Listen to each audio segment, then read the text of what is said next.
otaferwa program education and patriotism nanye Vicent Mujinya Bwijuka turukuretera abantu ombintu bitari mwe namwe ebikwatirine nebyo bwegese no kukunda ihanga ryawe nibakwegesa ibyo kubasa kundo mu ihanga ukabasa kubishemererwamo kandi ukafuna ne muri ebyo ruho no shoma ningashebi washomere Sky TV irakari y'abantu.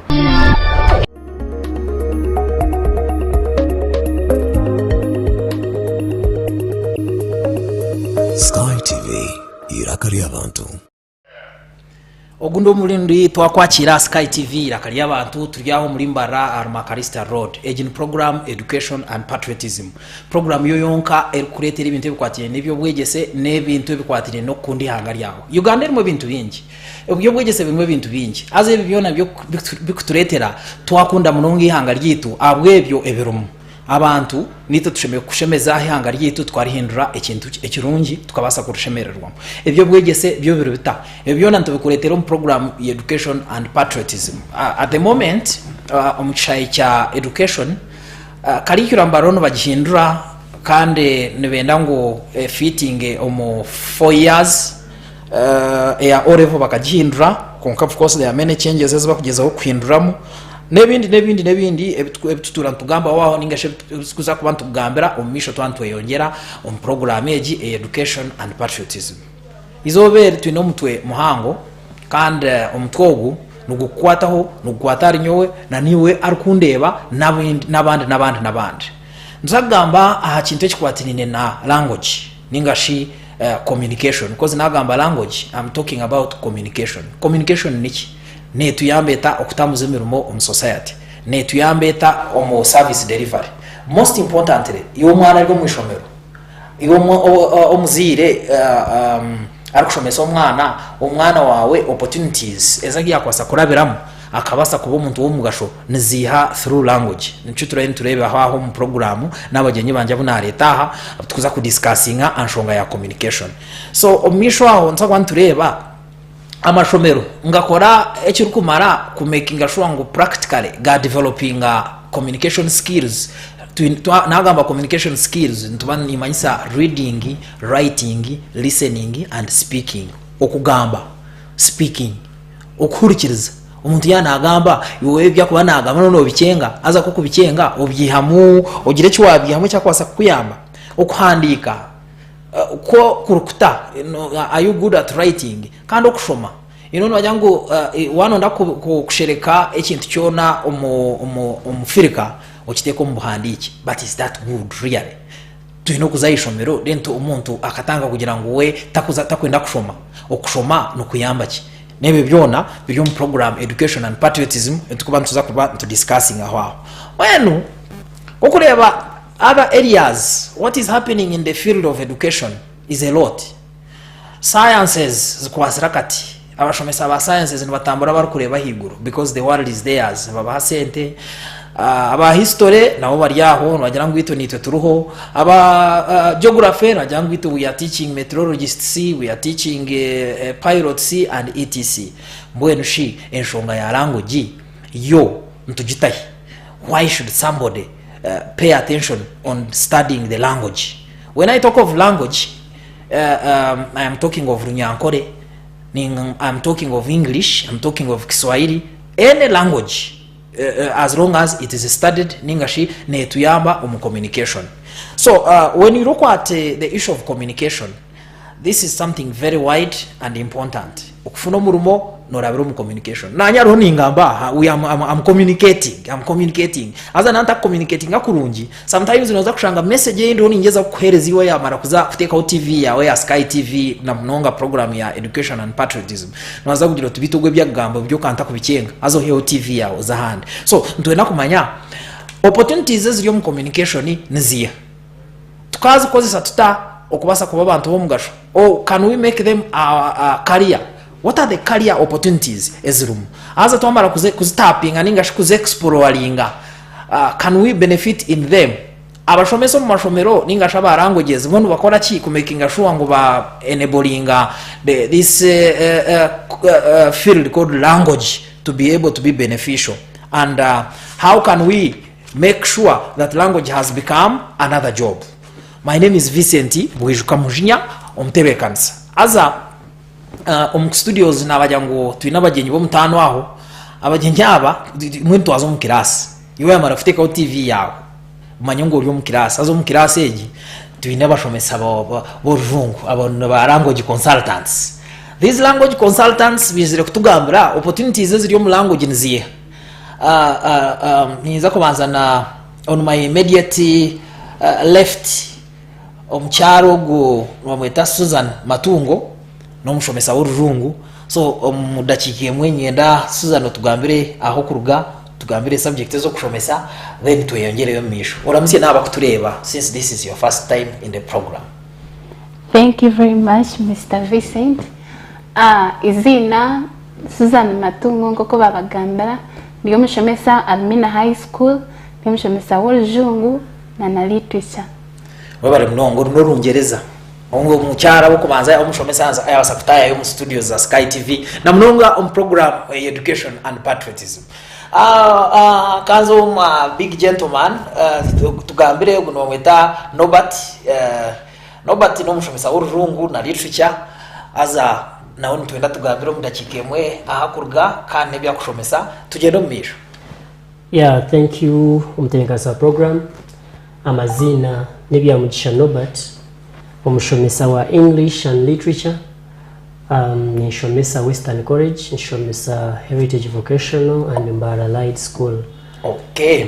Other than being a teacher, ndinomuzan yomukozi wa film, I'm a filmmaker and I'm the executive director of the company that deals in filmmaking, and that is Noble Films Company. Okay. Now webara mnonga azo mishwa aho tuyina abagenya baro abinjya abandi abakuza ku bantu batwiyunga aho turi ku discussinga anshonga niyemwe ari opportunities eziri mu language. So ninyenda kutandika no mcyara Susan Matungo ecyo kwanza cyabyona omurebi wito murungi wa Sky TV na mnonga Education and Patriotism program nyamurungi the famous education show naenda kumanya na mnonga abana bishomero ni mango barundo bakureba n'abanyarwanda bona bakutureba in different parts of the country and the whole world. Why should a student take English language as important? Because hati ekiruho buri muntu wena natundeki ikintu kugira ngo omukampara wanyango omutawuni yone mulimba Rome ariko natunde shenda najya ati nibinura biwoma. So English hari mukarungi ki kugira ngo a student should surely concentrate on this very language. Thank you very much Mtekansa program. English as a language, Ningash language, there is English, Shalmo Swahili, Ramoli Nyankore, Almu Organda, so language in common. Language ne tuyambombe tubinji ngitu nkabantu because ne kuyamba kwe expressing your feelings when you're in public and you feel there is something you want to communicate. Arechinge cyo kura nchikuruma ngiyo ko muntu munda yawe. One, it is only through language that other people will get to know. So yes, you express your feelings through language. Whether wagambani yankore rujungu chi konka, the audience will understand what is within you through language.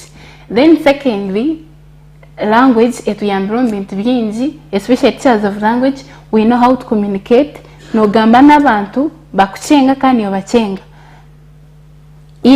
In that abantu abinji nabamenda kugamba konka baburwa nko bagambe think ma how one onchenga other no shanga aine sinde shikwantu mulmanko munda but he doesn't know or she doesn't know how to bring it out ninga kuchuma isabantu the audience kuchubamanyisa aine message ye kwenda kuteka to the public kweleza public ningasha abantu onkaronda kokora ebigambo byarakoze se bumbura but it is through language. One umanyaje language ya one umanya kugamba ryo mugambi murungi no basako bagambira bakucenge depending on the words you're using. Okay, Susan, abana mu mashomero bine that mentality tinkumanya maybe noza kureba ukutugambira amureba bito murungi abase kucenga mentality you know mwana najya ati English you know nakwanta gishomere nyoningi naturally ninza kugika aza ekyo kireetera abaana sometimes according to the research baperforminga kubi because attention yabo nobagita mu these other subjects oza kushanga na communication yafa oshanga omwana amazire university konka communication is a very big problem because ako concentrating on other subjects. So iwe omwana okamwashwaringa otakugira ngo English as a subject ishobora kuba revised, paid attention to, aza omwana kuba na revisinga na chikolata. Weba mnongo mtekansa program linchagambira abana b'ikushomesa English is a English language, it is a practical thing. To wagamanogamba your own mother language, there is no how you will express yourself, especially one handika there, like essay writing, you will find yourself expressing yourself in your mother language when knowing that you're speaking English. But if you practice, if you speak English, first of all, nichikuyamanki umuntu kugaining a confidence, especially in public. Then especially, I've seen students going to campus, but they cannot express themselves. They cannot feel confident when they are talking because they feel there is something lacking in their language. So they are assured that anything they will speak, they will feel ashamed. So they lose that confidence. The reason why you find most of the times tabakwena bagambo in public. Omisha ho noza kuba notugambira ninga shinzwa kuba tuganira ha platforms ezo izitwakasa kutekaho tukachesinga this ignorance, this stage fright and lack of confidence. Ntakagire owa nobody. Yes. Otakagira akazindaro. Nyendo banzo oyashwaringe omurebe witara kutureba na mnonga abana b'amashomero kugira ngo communication nekintu ekibasheme kutwara as important as part and parcel of their life. Abuko bamwe nakugira ngo bakinegerectinga hatoza kushanga omwana we yamanya ati English ejo nyonyi no kuhandika nyino kugishoma then bakanchebera bakampatiki ngatonganira maxi teacher kanyiga yamara kunsharaho yantekarikiraho SP ibikebyo akazabindi. So mwana nyendo ngo mwashwaringe kugira ngo English is important like any other science subject because wagambo issue ya practicability ejo neha omwana eyasheme kupenga attention to. Webale mnongo mtewe kanisa na nyina kwa shwaringa especially abeje bari yakutureba mbu orujungo rwe through English, that English language it can also help you to earn a living. It can also help you to get employment opportunities, to look after yourself, also feel yourself. When you're speaking English, there is that capability you feel in yourself that you can do something.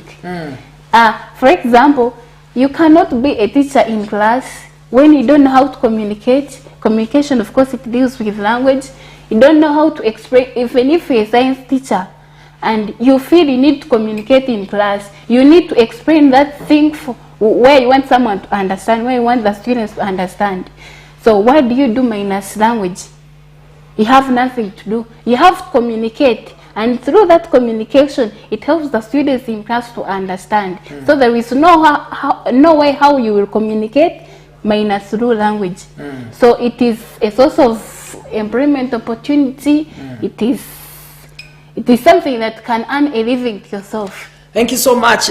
Guni Susan Matungo, guni teacher wa English language and literature kande na gambango practicability omwana iwe omwana arona tureba arona shoma osheme kumanya the role, the opportunities eziri mu language. Iwe amala kuteka o TV yawe ndi Vicent Mujinya kan to program Education and Patriotism.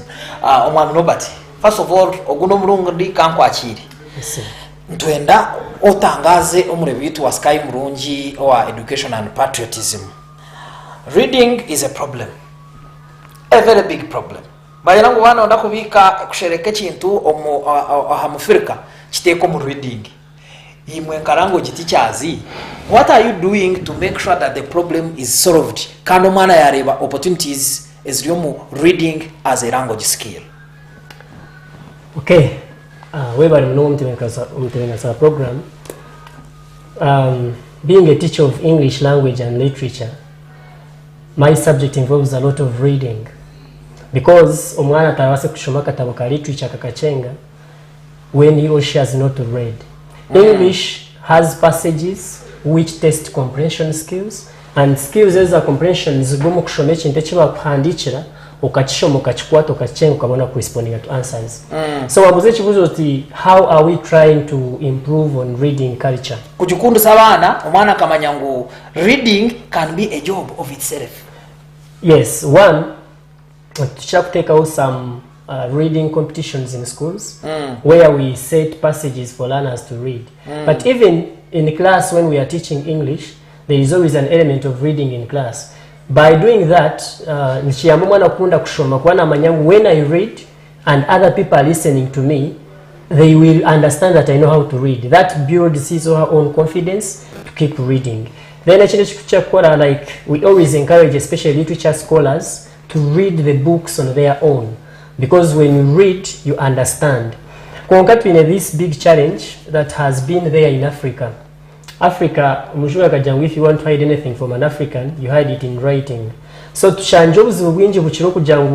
of the learners, especially schools to read too much, it is always a challenge for them to read stories. English, has a passage comprehension, the paper with blank spaces with no answers. Challenge ejo nergai. Where does it come from? From you, the language teachers, from down? Because abana abantu bantureba when they are in nursery. Teachers ne babashomesa okugambo rurungu azoshanga majango akashomero ka hariya nkagesa bano gambo rurungu abana banyumbere ho mwabatwara. Oshanga umwana spoken is very fine. Kunkawazo mu writing is another problem. Reading is another problem. So now we need to look at this issue comprehensively. Reading ejo nerganka kugira ngo it is a bad culture. Kugira ngo murebe witu tubase kugitereza imwe nkabalango teachers abana babarabe mu mikono when they are benefiting at every level. Yeah, hata uzibaye kwasa kuruga nomanya education goes through stages. And when you bring up a child not showing him the right way to go, most of the times most of the schools on lower levels they focus on spoken language. They want to hear that so and so's daughter can speak, so and so's son can speak, but they forget to know that reading is as good as speaking, because in English we teach 4 skills. The first one is listening, the second one is reading, the third one is speaking, the fourth one is writing. In short, receptive and productive skills. So, aminja mashomero mu lower levels, I'm sorry to say, focus enyingi bagitira kugamba. Kujana bana bamanya there will be speech day, abazina baza kuja kulaba na babi bagamba, let them speak English, they will know that we teach these learners how to speak English. Then oshangangu, the reading culture, tubaji building from the grassroots. Ekindi kijakira mu families. Abazira bingi abana kuba kuhumura bamara kutaha, they don't involve them in reading. Omwana kwa kumujja ati nyenda kuba free omuzira muleka atakufayo. So oshanga ngomwana kwa kuza kiko mu secondary bali tukuza kumukwatiraho. Reading was never part of his plan. Takwasa kumanya reading is important. Oshana manyati when you read you don't even understand because they used to hear, maybe they used to speak, maybe they used to see TV. So shangangoku okureadinga, getting like a newspaper to read it is very hard. And tuje twaja no mulembe gwa social media na ngugo gwita reading skill. Why? Most of the people always caption their messages with pictures. Oshamu to take like a kind of information, but the first thing he or she wants to show to people is a picture. And when someone looks at a picture, there is that what we call photographic interpretation. Like if a message is about death and you put someone dead, so he will not go on to read the message down because he's already seeing what has happened. So Ninjanti, when to developing this reading culture in schools have to go back to the drawing board.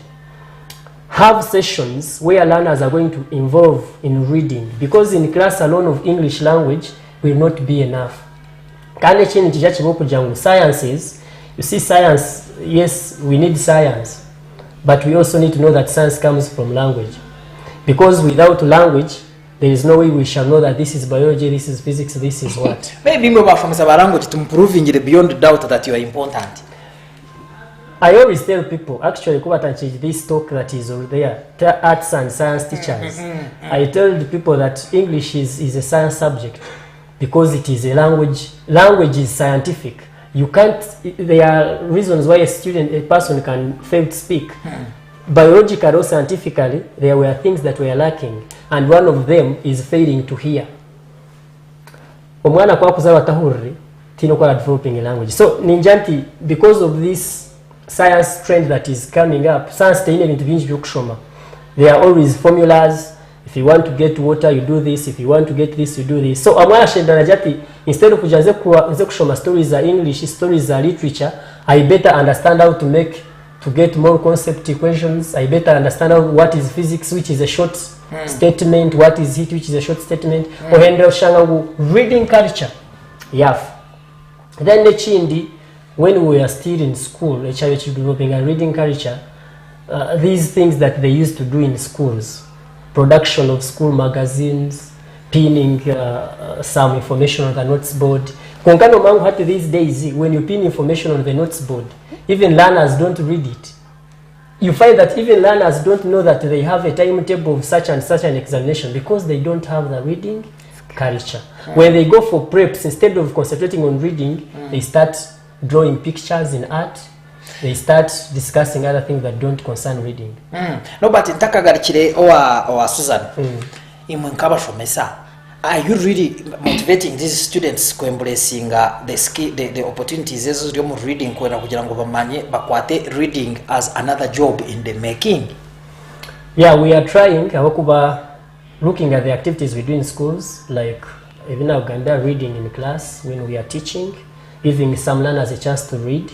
Then we also have these other activities, co-curricular activities like debating, where we encourage proper debate format, where a learner has to first write down things, understand the concept, come to explain. By that, we are trying to improve the reading culture because we encourage them to go and make research, go and read newspapers, go and read this, find information to satisfy your points. There are also other things that we are bringing up, like speech competitions and other things which involve writing and reading, so that I'm having a speech tomorrow and I have to have gone through this speech to understand it. I had Shoma to grasp the content of the speech, and by that I think we are trying to, though we are not yet at that level because of other factors I've highlighted above. Thank you so much. Wito wa Sky Murungi as kuteka TV yawe turiya education and patriotism. Aza turonto gamba communication. Communication is very wide.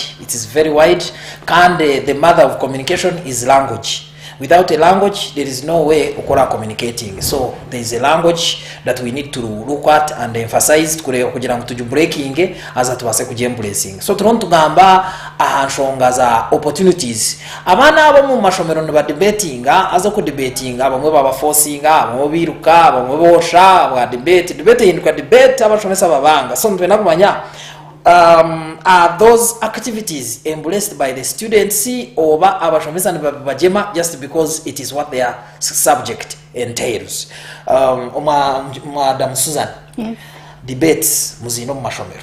You debate abana batwaro mu debate abo kubyenda ba debating abatakwenda babireka. But do these debates still make sense as far as these children is concerned on communication? Because at the end of the day, umwana kureba something beyond debate naza kwatiringa debate haza a concentrating eninga sha participating konko umwana arakwija kugira ngo debating haza kubara heze kanto rwa katanu tubweze kubaza roho kubara heze bargo mu debate bagira bataye. Do these students numubaretera kugira ngo do they embrace these debates kugira ngo ba practicing with one heart obana ba practicing akukirizo mukoro? Wewe mnonga most students, they see debate as a punishment. They just see it as a punishment. But as teachers, we know what they can come out with, what benefit they can get from the debate. So as a school, most of the schools, debates are always compulsory. We make them compulsory for for other students, even if you are in the audience, at least you cannot fail to pick a leaf from the speakers. For example, like in my class, when I go back to class, I ask every person, for you, what have you learned from the debate? At least anything that, there I'm testing the listening skills. Yes, where are they listening? So anytime they know I'm going to their class, they know they have to attend the debate, because I will come back and ask them, have you attended? Yes. What have you got from there? Did you listen? So I think through that method is where you find some of them at heart, they feel I should not go there, but they know there is something coming in, so they go there. Tuinabana HKH. Thank you, Mr. Chairman. Proposers, opposers. I am here to propose this motion with the following points. 1, food. 2, culture. 3, Western culture. 4, love. Thank you so much, Mr. Chairman. Agenda stam. Hato mwana ogwe kabasa kumukonvinsinga tutakugira ngo ashame kuija explaining points ze asa kabasa kufuna mu kugira ngo tomorrow this kind of expression will help them to become good communicators. Thank you very much. At the end of the debate, at least a language teacher always has a speech, has some communication to put across. So, of course, you correct those who are doing mistakes, and still you advise where there is still a need for someone to learn. Of course, we have students of such kind. Konka, as a teacher, it's our role to help them. If he comes and outlines, then next time you will explain that Huagambe food. Now explain like this and this in the next debate, offering what others are doing, because let's say that person has come for a debate for the first time, then seeing others what they are speaking, I think that students also picks a leaf from them. Yes, they can copy from there. Omudachika emwetu kuza kuzomu break. Nyendoba tugamba ha issue ya exposure. Geography people on trips. History people on museums and everywhere. Science people etc.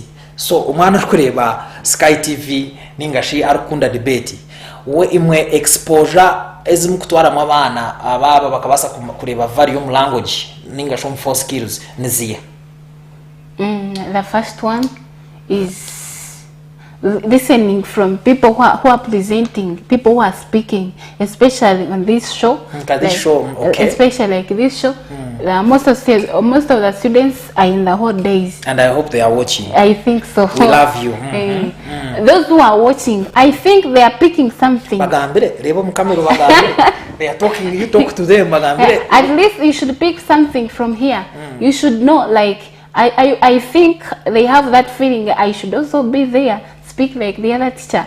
So from there they can pick a leaf from there and know that at least if I speak, if I continue practicing in a debate, then I can have a chance to be among these people, to be a panelist. To also sit in the studios like my teacher is doing. Yeah. Thank you so much. No, but yes, please. Exposure English. Abana aba science kan bazomu laboratory, aba history bakazomu trips na geography, aba CRE bakazomu chachi. Mama English. Okay, thank you very much. That is a very good question. When I debate, what am I going to be? So we have tried to promote some of the activities that make them like or bakafuna those exposures. For example, they learn something. Yes, we always have debates, inter-school debates. They move out of school, at least out of the bounds of the school. They go and meet other learners from other schools. We always talk about speech competitions where they are always hosted publicly. Then tunayo national debate competitions. If you debate very well, you qualify from the region, you go to the national, then to East Africa, Africa, and even the world.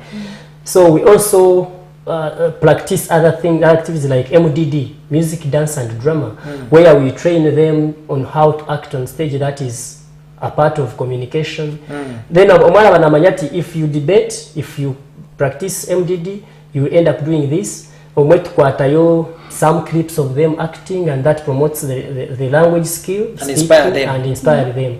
Then we also talk about the career opportunities that are in there that others have already seen. So we try to give them a lot of activities that can expose them to better than what they expect from the school environment.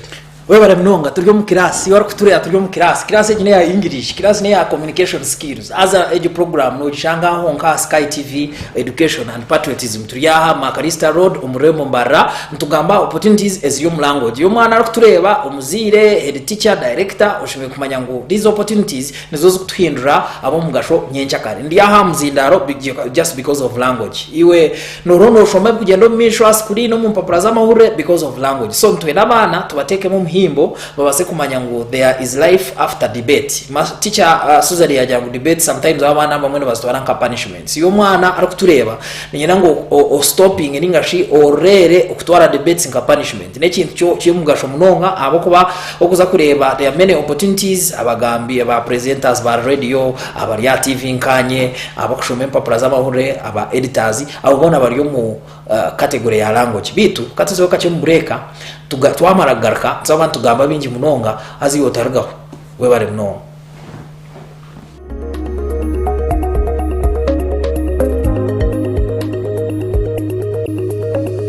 Sky TV irakari abantu.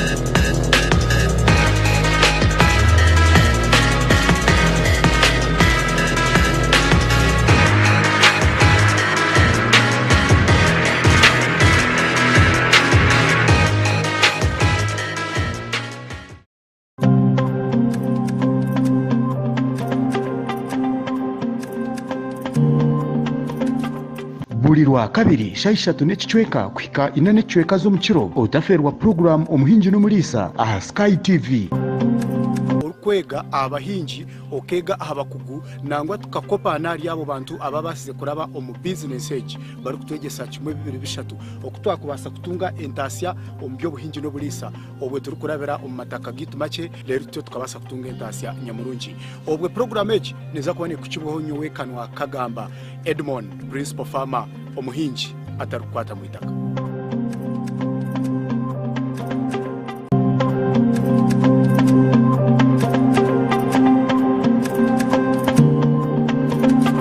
Program Party Time aha Sky TV na nyamwerezo wawe ainenina bursande kuyashaha mushanju kwisashaha 10 zo mwabazi ejiniyo program yaraberebera birungi byonka emikoro mirungi decoration zensia gown zensia makeup zensia byona noza kubona bushanga aha Sky TV neshanga Makarista Road omurembo orwambara aha henyine no kubasa kutungira iwo kwenda kureta emikoro yawe kwenda kureta byona no basa kubitereza ntubyoreka aha Sky TV shanje aha all media platforms Twitter, Instagram, YouTube, TikTok byona no banochanga tamu Sky TV UG official no banotunga je buterevu aha aho shitame henyini nanyo muhereza wawe ainenina omushiki wanyu.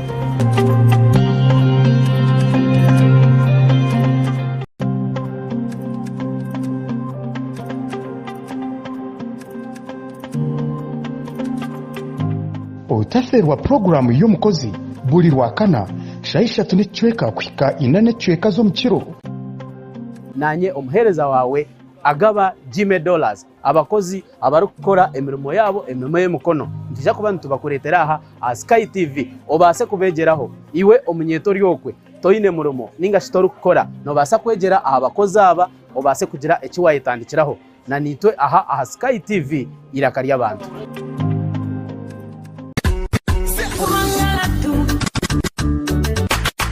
Let's go. You should be all baby. Buzz it up, buzz it. I put diamonds on your wrist.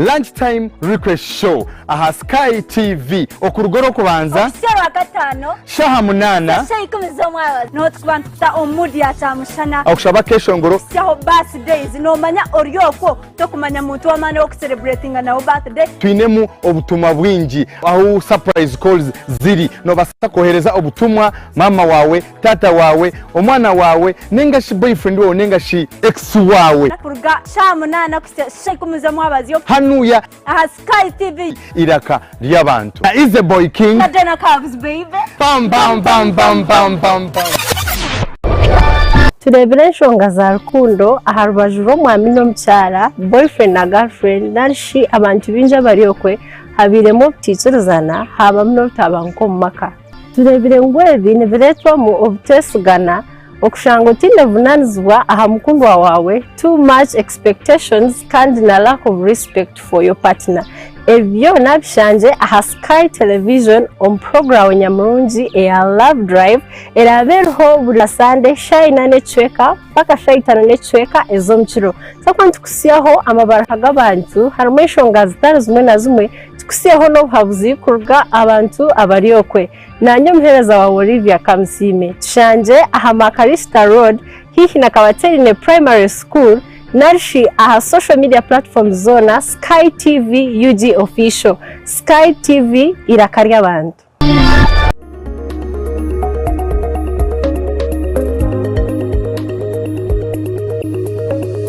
Sky TV irakari abantu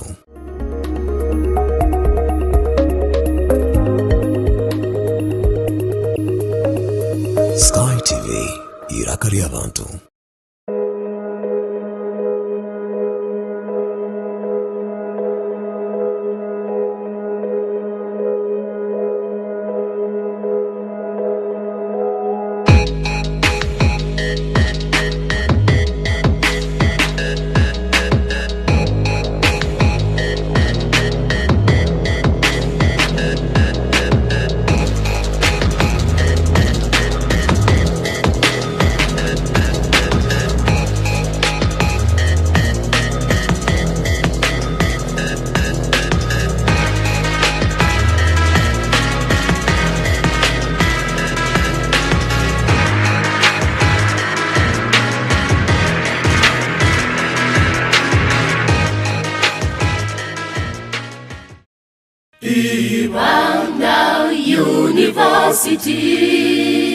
Academic Registrar Ibanda University na yetabeji hamwe nimo mwena abarukwenda kuongera abishandizo by'obwegese ngobwa hati initeke yo kweso kwa katano hamwe no kwa munana babetegurire abo mwaka gobyenshoma 2023 2024 Ibanda University eyahire yo kugura beji harurengo rwa postgraduate programs nga Masters of Public Administration, Masters in Education Planning and Administration, Masters of Public Administration and Management, Masters in Education Leadership and Management, Postgraduate Diploma in Education, Postgraduate Diploma in Public Administration and Management, Postgraduate Diploma in Business Administration, Postgraduate Diploma in Education Leadership and Management. Hamwe na gano mashomo nyamwingi omu undergraduate programs nkomu Faculty of Business and Management Studies, Faculty of Applied Sciences, Faculty of Education, Faculty of Humanities and Social Sciences. Hamwe na short courses nyamwingi. Tunga application form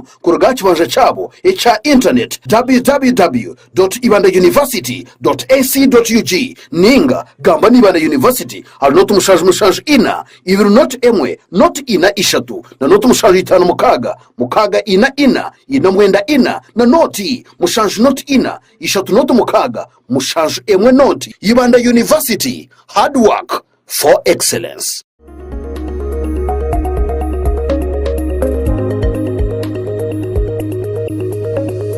Sky TV irakari abantu webale kwekumina a Sky TV Education and Patriotism ejin program yonka erikwata bya education na nukundi hangali yawo aza niyo program yonka aho kubasa kushanga abagenya bakuru abatwatayise tukutakoringa shonga za education directly hataro kubasa kuzoku noku kwetorora aza turonto gamba opportunities eziriyo mu communication na nabagambira in communication n'ikintu kikuru munonga because either kumanye kintu usheme kuchishoma kucyandika kukigamba ningashi okuhurikiriza omuntu ondijara kukigamba. So ntuyebuza nomanya birebe education nayo hindukire something different, hindukire nk'okwa kugira ngo buri muntu na abe mamba buri omwe na waneye aza noza kushanga ni education nayo abasayansi bajangu nito turi important aba arts bajangu biti imwe nomutureke nyuma tumvangu arts zo science ezi nizigendera arts imwe mwatureke nyuma. Do you think the education will be complete? So nikiha who is who aza twataskinga omwizobere tuine class turiyo mu class aza class egi yo rungereza nayo language nayo Swahili nayo rurungu so turiya tuganira ashonga za language ninga opportunities omuntu arikutureba iwe arikutureba kuba kubasa kugira ngo concentrating so much on language na hasa kuruga muki apart from being a teacher, what else can you do beyond that? Azo mu studios kubozi yawe iwa mara kuteka TV yawe nyine Madam Susan Matungo ogune English and language teacher, nyine Norbert Byamgisha ogune English and language teacher, nyine senior naona English and language teacher omwebereo ogune language English and language teacher wadaine bindi byakora kunka today twamureta as an English and language teacher tugamba anshonga ningash communication opportunities as your language. So omamwebe oguno murundi twakwakira mu Sky TV we bare kwija kandi no konaringa invitation yitu. Now we have a challenge mu Uganda. Omuntu nashoma Aika University konkoza kushanga expression ye is a problem. Ninjano bareba mama bakutetemera aha muzindaro wakimumukwasa atandika kutetema konkashomere oza kushanga umuntu atakasa kwemerera ombantu batani 10 ugamba nabo oza kushanga yaza kugamba ibigambo out of 10 ibigambo bishatu nibyo bikire abamwe azemerera muzindaro oza kushanga yenda kwija kutomera aze ebyo mbirga are confidence konka mve nakwebuza ebintu ebintu biretwa ki abana bakana barawo mikono yanyu imwa bashomesa. What do you think is a problem? Because ebintu bikubaho banyamo ubwo umuntu ashomere naona na arikati mwe nabashombere nga ebirebe nga ataramukanto hati imwe nkabantu abari mu communication tumukutana nito by the way ebintu ebyo mu communication kugira ngo somebody cannot express himself nikirgahi kandi tukakifunda mubazi kikabasa kurwa yeba rero mutekana sawa program iyo bintu okwabugamba birukoma bingi omubantu hazo biro bingi omuntu ashomere n'ekintu cyo kwemera kushanga yati konge kikukira kubireta kuwanubuza ne enkora y'omuntu yari yishomera n'enterekanisa y'amashomera nyingi na nabazire bitu actually because omwegi nagenda aza hishomera atekateka mu cyamurita hishomera no kuzo mu kitabo akarara nashoma akasiba nashoma akiha yo distinction zonka akasinga konka ayibwangu kandi kanko mukubagira ngo babe serious umuntu rayabo kimutiro mu ishomero tukusinga kwereka no kutebekanisa okora turumunsi hazo okora turumunsi kurumuna n'ebicwe kurumu endya kurumu ingamba no kuturagena n'abantu wageza aho kukigendesereza ninga kuchikuratereza noiza kushanguka abana bingi ninga abantu abingi ababire basingo mu mashomero tubona konka abingi obeno shangwa kayo distinction wata uro kubanza nashika hamuru muno gumire echo kurebera hikindi abamutakaja ngo abuntu atankwata kubi konka wazo politicians abingi no tukwata kuba ko nabazi waba kuratereza noiza kushanga ngo eibo abo bakabine n'imicembe mu mashomero bakabare bangaba staboni konka amashomero kwiro gwingi kine bugata kapucharinga umwana akakuba assertive akageza aho bwamo abantu bamureba ngo umuntu waba staboni konko umwana yari staboni nebe nature umwana nabaye that forces him or her to speak out has been any talent hasa umuntu wabo takicengire nochikwata kuba hazo umwana umuhonda hamutwe kumbe wori muno mu system abantu bingi talent zubatireho omunsomo arahama hanga gaturaho aha talent taru cyamane kibokora ko talent zo zigaseringira so ninteka ngo amashomero gona higari gashemire kureba buri mwana enkoraye na n'intekateka ye hazaza kamukoratereza umwana orayemere nogende ururo umwana yagambe ikigambo ngo nuwayine mico ndukukira abana baronda bukubinga niwe barabanza kuko hari kenshi no mwishomero umwana waye owabanza kweha haza abashomesa mutudogingire munonga haza kiri mu kireto buzubu atiyo kumwana atiyo kumwana yine mico mbi ninga hasirebe nimuteke byo kuyibite bitunura ngo wari wo umwana nabasa kuretera abandi kizugura na organizing straight ubwo yabaragambe kimuri yamutuma kandi uwo umwana ubwo naba nabagira ngo owagamba kabitu wabakarese kandi no wakunda wakugambira umuntu atakunda atakubasa kugambira nshubiwe yawe nawe nazo mbashitase haza abantu binjira bakira ko bakwata kubi kongege talent haza umuntu wamukwataje no basa kumucenga icyari haza nibukiyemu icyo mugasho munonga so nitekateka ko amashomero gona higari twaratirize buri mwana especially abana baganga na muntu umwana waye batagamba ubwo umwana no ushemeye kumukora tamunonga kamekasho umuntu we yagamba ahubwo butagamba ni kibi ekirundi no kugamba teacher rero hato mu debate so mashomero there is this child ari kujaja ati ABC aka point says ninga kajata I have 1 point akajigamba ocho mforcing ukajya ngo ayiyongere ajata I'm not ready hato gono mu categorizing ngirangaye aine pointage kana yaje kopa during debates you see how students exchange the papers of kwambura barabama hato umwana ajya mumpe yo pointage ati yoni nza kwemera nge I'm not ready wote cyo karande mero either ibinebye yuti ndagambi uriya yemerera hariya abuna ubunabe ndio mpramete kwati no mushomesa akakira kujya muhashi ko buro bwenge tokoka abo kubiro turo mu nsoma so kora ko kutugamba ko patikumanisa ekigambo ko patukachikwata ko mu tureba nko kwiba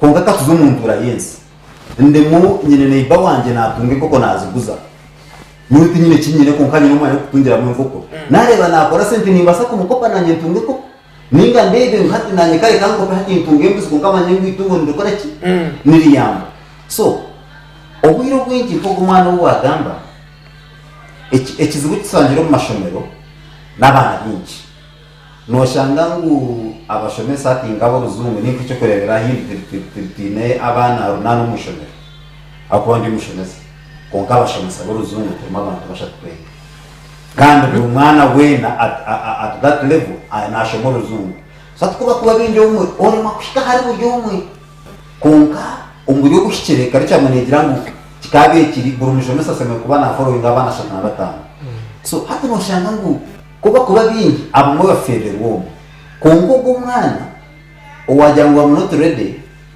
osheme kuba no mukurata ngo mwegeza umuyamba umugayidinga ninga shamushobora umuha emirimo eramletere nawe yakunda koraki yakundaga abo tujya mu tuba kumanyagamba amakazi tukorwa munabo umwene gamatari ina makago kushanga ngo tata yaba yatahira umuntu tarabona umugamba no gamba izo nembi so hati yoshanga ngo ngamba nyenka ha umuntu mukuru tubakora ki tubagamba ati umulanguage kandi sumesa abantu cyako bahereza tasks ezo kubahereza nabo ku expressing ngo ku discussing hina hira abana task ngashanga bawe mu groups alako bari mu group aba okoshanga mu group yabo umagoganira n'abahusparinga n'abagambe ruho konga wano shomesa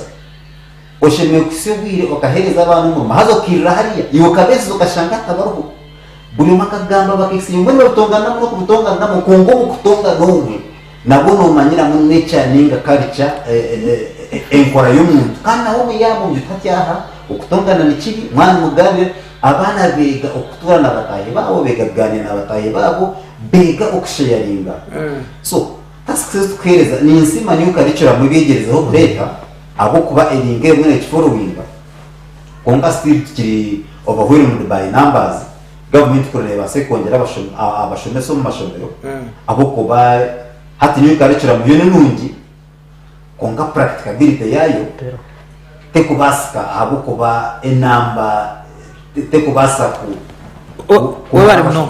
wewe mnongo iyo yamara kuteka TV ya uryo mu program education and patriotism mu studios kwenda kuzyaho nyine Susan Matungo ngo ni English language teacher nyine Byamusha Norbert ngo ni English language teacher na Leo Mwebe ngo ni English language teacher kandi turuntu discussing career opportunities no support following YouTube turuho no support following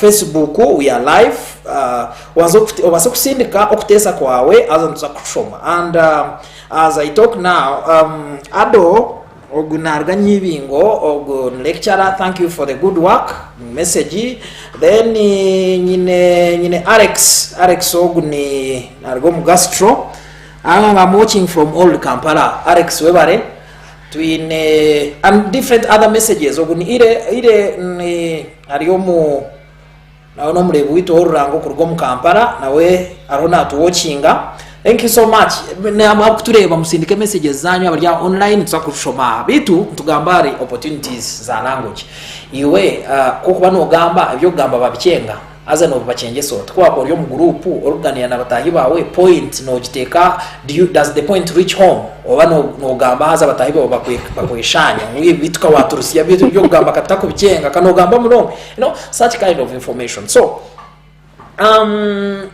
Madam Susan ntureba new curriculum eburi yo marko wana kugira ngo it is good nayo wadaine ups and downs zayo konka everyone says it is good so nyendo murebi wito murungi obanze umuretere opportunities ezrumu kugira ngo umwana ashime kushemerwa mu new curriculum as far as communication is concerned na mnonga languages ebali mnonga new curriculum matugambira ngo we should always give the students the first priority for them to speak. You know, no retatoki ojumhereza we najiteka hochi, then you ask them koko babuza bono bagambira and koko bagambira you get to know the capability of a student omanya we ajitenga hochi ninga shi in case ekine chikubayamba in case they are outside the school baba jirango bagamba kintu yonko muntu bakwimsa like in the society haba hinechuro bakwimsa ngo gamboho are you able to speak echinje chikwiza chikabayamba kandi sindi after doing the work nkomu group work because new curriculum encourages group work bakweza kujukora they get someone to present to the rest of the class because we have different groups in a class hati orakubana ngo mu group eri yakwiza ka presenting at least na noria na picking aluza kuza presenting now inacha picking amu so you are saying those topics as bakwereza abantu mu group they are kind of provocative yes they force them to speak yeah and bakwa bagamba of course that is language so nchibayamba kugira even if they are not in class even outside nchibasakbayamba to bring up their things in the society. Is the teacher there to guide ninga bana numbareka batere mbugo nko baraztere perfection ya Lana we call teachers instructors. They instruct after all the students have spoken, after their presentation, then there you come in to guide. Ayiba atere mbugo you arrange it, you make corrections where there is mistake. Kare no guiding kuja next time they present at least they have something from a teacher echiya yabagambi wewe mnonga Susan Robert yes please curriculum yeje ntaka gira chindi buri mwe najuwana ko kutwatwagambire time iyo kore bintu ebe ku developing a four language skills is it sure enough ubantu ha aroti cyabe yangira ati atebirebe bintu abibyaka abashomesa bamwe bahereza dose yo kushashurura niyo kufuna so some schools ngabana ne receiving a dose eyiba kugira hata where you find a teacher having over 5 schools teaching but now we are saying do abana bafuna dose rukumara as far as communication skills are concerned. Yes, well I'm not telling basically if there is something we need to appreciate is this new curriculum. Our new curriculum is na values that we need to instill in these learners that are in the long run help to create and develop the 4 skills that we focus on in our English language. For example, she has talked about it. Learners are put in groups, and when they are put in groups, they are meant to share ideas on a certain task on their table. So by doing that, you are creating more than 3 values. That is, there is cooperation, there is communication, and through that you are creating a skill of communication, basically speaking to one another, getting to see one another's idea about something, and embracing different opinions. So new curriculum it is good.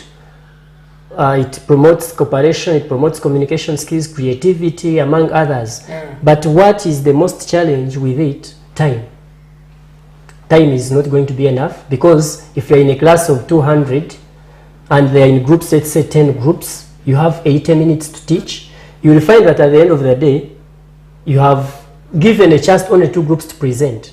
That means after they have all done research and what, by the time they finish and you're going to give them a chance to do presentation, you find that they are remaining like 10-15 minutes, therefore 1 or 2 groups present. That means other people that might not be shrewd, that might be, we call them slow learners, people that might take time takers, actually in the new curriculum they call them time takers. So people that take time to understand will be neglected, because at the end of it all, when you see that the time is going to elapse and they haven't presented, you just pick a group that is ready. Some people. Then another challenge with the new curriculum, it is one, resources are not enough. You find that the government gives books and other things, but resources are not enough, because there is this ICT integration. For example, if you say you are promoting a skill of reading, you have given these people a comprehension text to read, but some of them don't know how to read, others know how to read. If there was ICT integration, maybe a projector available, maybe other things available, you'd have maybe paid for them, someone reading a comprehension text, to make sure that they understand intonation, they understand how to take pauses where there are pauses. But we don't have all those already in plan. No, but abakire ntakagakire wa leo ntukimanyangu new curriculum in projects. These projects were subjects abana nibahebwa different projects. Yes. Ezibine gukora haza iki program abazire nibagireba n'abantu ababona ababurikika n'inyangu na minister arona areba. So ntwende tutangazemu imwe abana kumkubatwara mu projects eza English zo ziha ezo kubahereza muzire uri yaryo kwa hasi cyana mukaka ningashi rwanya mahembe amanye exactly umwana we cyakuba nakora on those groups. Okay, thank you very much. Actually wabuza concept echiyo ne disturbing abashomesa bingi. Many teachers and many schools have not understood the idea behind projects. Bakagamba ngu projects have been brought to promote practicability, and most schools only look at sciences as being practical. But good chance we have in English, we have projects that we can involve learners in. They can write poetry. There is we are having them and giving them to learners. Okay, so Ugandans, we are good at talking, but applicability is a very big problem. Is a very big problem. So this is a solution-oriented show. Tubanturonda solution. Kwa yawo mutara kutureba arjaha aine solution atkanze courage. Okay. So what I can offer as a solution to projects in English, they have been categorized. Teacher na wasakusha moji abana waje kamba course poetry, kamba course composition writing, kamba course drama skits, kamba course many things that concern language and communication. So there are very many of them. I can't finish them all, but what I can say, poetry, speech competitions, composition writing, story writing, and stuff like that. Even debate is part of those projects. They can engage in debates and they learn how to speak. Wewe mnonga ni nyina bashomesa ba English mu studios kandi imabana barundi batureba ebe bigambo ni byanyu bo bakashoma kare baheze. They are already earning. How much they are earning, that is not your issue. Your issue is to listen and understand their words. Mukabitwara, very important. So to learn to get opportunities as your language. Now, teacher Mwebe, we have a problem. You see, viewers, we are very sorry for this. You know, sometimes since I have literature teachers, we have to be humorous in one way or the other. But these are issues as serious. We have situations.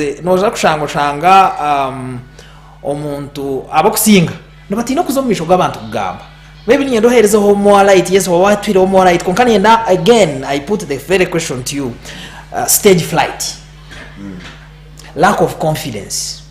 Abana aba mwine kwizo mu mashomero as language teachers, mwine debates, mwine different competitions, but at the end of the day noza kushanga umuntu yazirabamu akine stage fright konke bintu byabaye nabireba bikumurabamo. So sometimes nkabashomesa we cannot get tired of teaching. So ngendo mwana ogo mushomese akaye hamwata obwoba obokujomisho gabantu akagamba akaye hamwata obwoba obwo addressing abantu. You see, many have gone for interviews bakubuza ngo basa kwegambaho. How is it somewhere I was on the interview panel, how are you guys? So kuizire yateka atamaju yateke mkono omisho gaba kama be yabayimba mu interviewing hati bari abamweshamba garuka hari yashamba intebe zawe ziri nyuma we amazire kushamba yabo hati ku yamazire yayemerera. I think you can draw that picture, that image of this person rearranging himself to be able to attend the interview. Na endo murumo, remember now omuntu ebintu ebi abakusingana babirabamo bingi muno. We've even seen politicians who cannot talk. I am not going to get ashamed about this member of parliament. I am erira furo akabula gambo rujunga kagambo rwebiteji here and there embogo kazitera, everything was everywhere in the media. So such products are there okuja ngo zini zibastari yo mawure. So twenda tugambereho stage fright ejo, lack of confidence and okutino bwisho bakwita okutino bwisho inde ruyo runyankore nergahi kantu kagiye wotita baba rumutebe kanisa wa program ningira waza kufuna solution yikizi no banzo manya ikikurga right. Icyo kubanza tubanze tumanye obu bantu bikira kure twaki. So nitweshanga ngo munsomo abantu bingi nitureba institugireba on one side naba for example nemuniza hizi bafutaha mizi nimanya ngo umuhanda nogu nyiro kutora hankagenere maranje ngateka mizo mwizira nkakora ki ngagaruka oye bwangu naba ningenda nibasa kushangizo ko umuhanda chereza ninga nibasa kufuna ubuzgo mu muhanda mburiye ngo Nyanza isingire tambwe wasito kwasa kushoka shangize banero tambwe ukabura solution y'ibyo. So obunyo bwo yana zo mbangu kugamba omayinda baraje kokase kinda agambe nibiza kuchura nibiza kuncenga nibiza kunkunda haza koko boyine teka tekebyo okenda kuteka tekera uwogamba haza umwe kiteganisa nyoni nkira kunda kudiringa munonga na bimeza haza nkega mu kintu kimwe ekinarebera abana banje batandika ku performing nani nyigiso mwana ni mwigesa okuwiningana no kuluzinga.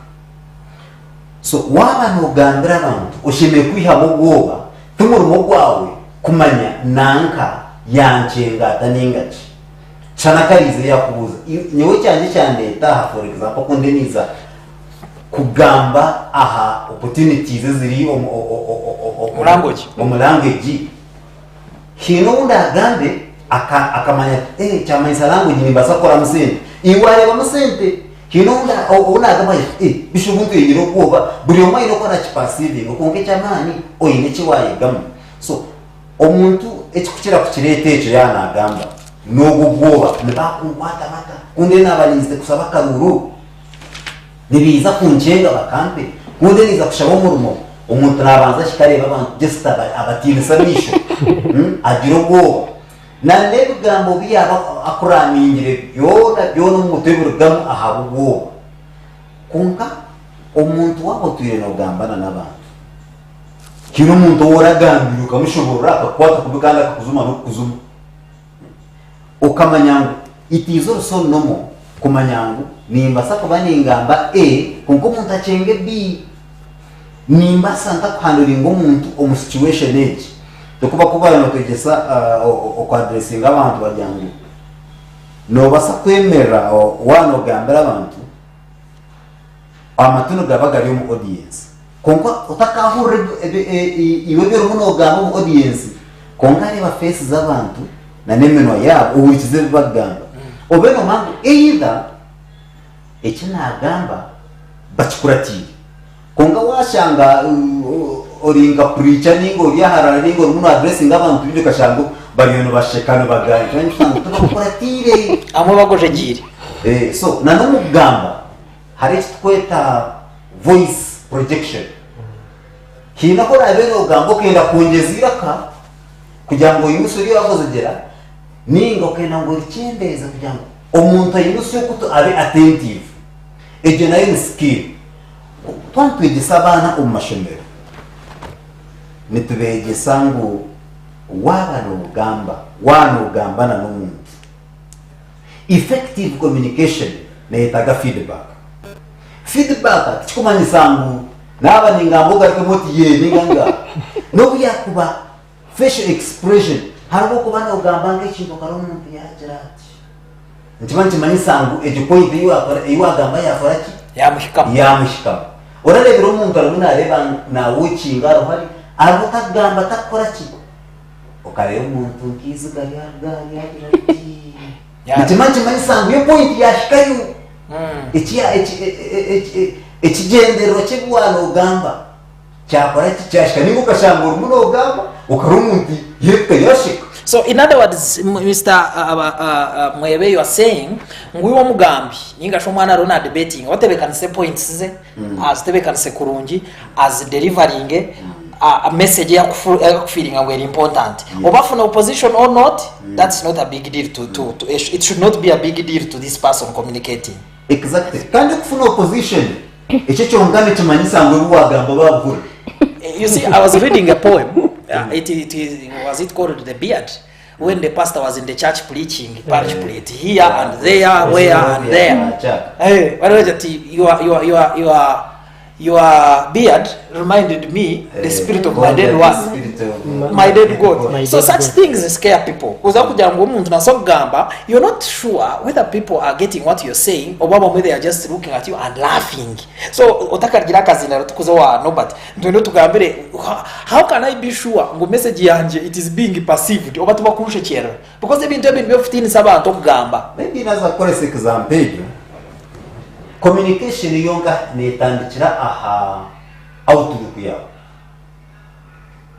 kore wiza gamba nikiraga kure abashomesa bingi mushomesa kugenda muri izo mu class kushomesa ngasibe tayi ngasibe code wena ukashanga ngo you are too smart for the class ntirijira aho umuntu kushomesa umwana wabo umuntu ushomesa naiza kuba narebe tayo kwesibire areba katuji hata ushanga ngo yaba muna na rebi ucyo umuntu ukora abo bakwa admiring since others are big women and men. Exactly.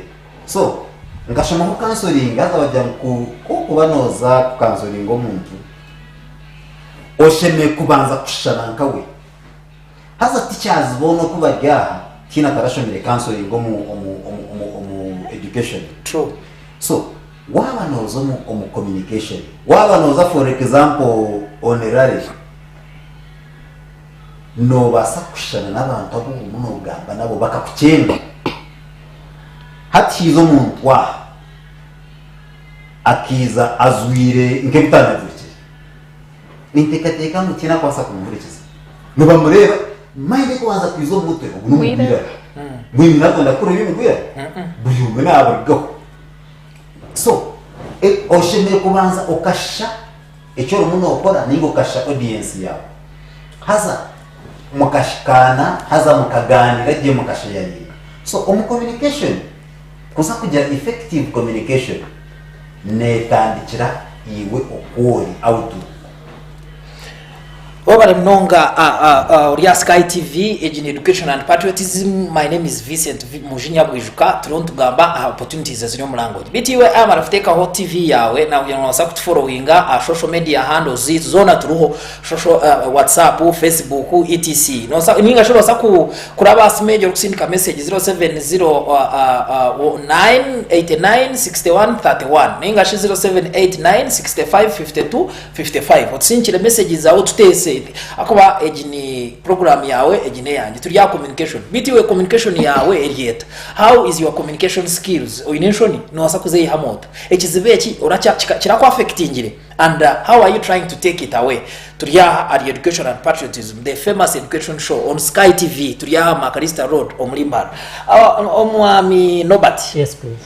we have this challenge abashomesa bamwe you are too scaring abana n'abyangu n'urutaro teacher wa English after hamwe izo kiboko zatandikira as a debate madam yaje sometimes some students bageta punishment ato mwana ba scared right from a wamara after ham up to the time when the debate when the lesson has ended echo abana bamwe they are saying it scares them away.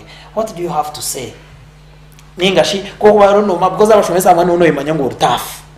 What I know about the teaching profession, it can humble you. In the process of humbling you, there are students who fall victims. So echo abashomesa kuba tough ningasha mwene wajangu bintu jezi can no wasa ku clarifying to this student amanyangu either it is true or not. Yeah, basically start with the answer. Yes, it might not be true. Why? Echikumanya teachers nana yenda when a teacher is teaching nana yenda omwana muhe attention. If a teacher gives work, he or she needs the student to attempt to work, and abwachawana kuja kajangu tichogwa ritafu. It's because that teacher has principles that he or she wants for a while in class. For example, English and the English language, he has talked about it. When you want to communicate, there are certain things that need to be done. One, there should be active listening. Wawachiga metutandika ngwabana bomu class nari mu class, you just speak takurene bwagamba. Are you just na hearing and birakora ki? So most of the times teachers ayo kwikabakayeka ngwabanga tough. Washanga the teacher is communicating, trying to develop a concept, and then the learners, instead of listening, bariyo bakore byabo, bariyo mu kutero ngwali, bariyo mu kutero buhama. Oshanga ngo teacher unaza kwereka what we call principles zenka teacher, because when you mu class you need to have class control. Washanga you mu class nabwe kandi bakutero ngwali bakurwana, then you are not a teacher, because teaching needs you to have class control. Ayenda ko jaga teacher are tough. Exercises that are always given, because exercises and assessments are a measure through which a teacher can see the progress of the learners. Konkabinja bana kujangu binemu that mentality yobutenda kuba serious with education. Oshanga when the teacher gives classwork, these learners are not attempting classwork, then achibagambaho they now say teacher is tough. Ado no kuleta mukale aka spare the road. Spare the road, spoil the child, as the proverb says. Then oshanga haro chinde cyo kwete chikuta bana bacha kufuna obutichiza na teacher bakaja teacher tough. Time management. A lesson is always given 80 minutes. A teacher does a lesson plan knowing that I will use 5 minutes to do this, roll call, 5 minutes to do this, 10 minutes to this, 30 this. But oshanga in those 10 minutes that he had arranged for the maybe roll call and review of the lesson, the previous lesson, learners have not yet entered the classroom. So shanga which are affecting the teacher's lesson plan. So as a teacher who has principles to be followed, professionally, you need to be tough for these learners to understand how you want things to be run. In that quarter, education, teaching, equating and a football. On football, when a coach has a philosophy that he wants his team to play, what are the data from a coach? Footballers will never play that system you want. So the same applies to the teacher. A teacher prides in the learner's achievement. When I teach a student and then after a few years namshanga minister MP, it's when I get the pride. So washango mwana wokushomesa takwenda kwereka ngwa in that ambition, you as a teacher who knows the future, you will want to impact that future on the learner who doesn't understand what is coming ahead. You see, no, but ntakajire ndugarako wa teacher Susan, we have a challenge that some teachers wash their dirty linen in public. So abamwe bazo class bagambira tuba kuturashura baza kurabara nakito jwire bari sato jwire bari bakureba from A to Z. And at the end of the day batanka kura mwe bituri. Aze byo kubashomesa ozo kushanga tini mwana akuruho. They just attend the lesson for the sake. So Echucho, can you talk to your fellow teachers since we have the opportunity to have you here about the very issue and how it can be rectified? Kugira ngo mwana there should be that rapport between the teacher and the student. Okay, Anshongeje Yuagamba, it is a fact, not a fib, it is not a lie. Some teachers fail to handle stress from work and they go on to wash their dirty linen in public. Konkecho ninja wasero mkatare batongana so muhana. Ninjanti omweni chiba chiri omunkura y'omuntu. You know, when we are growing up, abazira bingi bakabacha kutwegesa oyine kugumisiriza. yes, ayitukora things are not fine. Sometimes you find there are no resources and they are doing this and that and you're not getting the money. But I don't see it as a right way to go and communicate your issues to the learners. Ekyokuchibana chikora nana lacking a professionalism. And another thing, no shangangu, the attitude towards education, these days, most of the teachers are transactional teachers. Transactional teachers, I have to go back with money. Maybe if the expectation was to get money in the first instance, when something like a challenge happens and money is not paid in time, and they want us to come and teach you. So shangangu teacher ya maram, not because of naenda kwe maram, but ya handling stress. Stress management is also a very big skill for a teacher. And nechinda when walikuwa kujangu, maybe that's how they were brought up. You know, omuntu kwa yakuzire nichimuyamba mnonga. Omuzire atarakugize ngo ine kwa no bike hama no hendo kubigamba burama ayuwashanga. Wewe mnonga no but age in education and patriotism bitu nienda kwisiwe ya marafiteko TV ya uria program ya Murungi, the famous education show Education and Patriotism niyo yonko media no changa Sky TV omulimbarra al Makalista Road kandi no sakutu followinga YouTube, Instagram, Twitter and Facebook wasakutesa nitwe utwereze entekateka yawe ogamba na mnonga topikeji eturontu gambo. Madam Susan, we have the challenge that of course noza kushanga harimo abana bakuperforming aje mu mathematics, abakuperforming aje mu English, abakuperforming aje mu other subjects. So hari umwana ari kureba English ngo rutaro bajya tumwe kandi teacher wa English yataha mu rwako ya what do I do really ruhanganyamba. So abana aba even when it comes to debate namnonga nkabana bakukira ko yeta ba science ubwo shoma twatwina abantu ngo nyondi mu ata nyondi mu science azonege tunyum science no nakwantegire rujungu. That's not a big deal. Kandi ayegwa kugira ngo we have got people who are in that profession but they are okay, they can express themselves. Of course language is expression that somebody must have. So ntuenda or to guidance, what do you think abana aba they can do to make sure they remain in the system na baba basekufuna? Maybe it is ignorance. What can we do? Kujangwa bana baba weak, but English is a problem to them. Injuka last Saturday kani ngambo ntuganira shona mweba ndikubagambira ngo I would be in Manchester United playing kunka mama kantira kiboko na muhira on TV. So harabana nabo abo kubakuza kujangu they would be performing well in this subject, but probably there is an issue here and there. So ntuendangu over guiding you as a teacher, what do you think can be done to these students kujangu babase kuba guided as babase kugenda misho back perfecting their communication?